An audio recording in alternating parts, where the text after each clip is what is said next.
ఈ ఓం నమో నారాయణాయ అనేటువంటి అష్టాక్షరి మహామంత్రం యొక్క విశిష్టత తెలుసుకుందాం.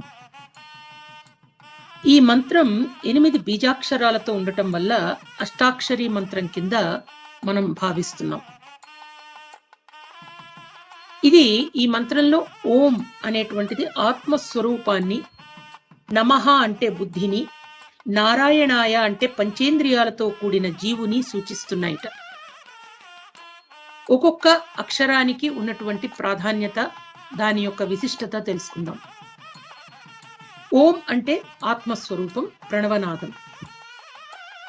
ఇక నమో దేవాది దేవాయ దేహ సంచార హేతవే దైత్య సంఘ వినాశాయ నకారాయ నమో నమః.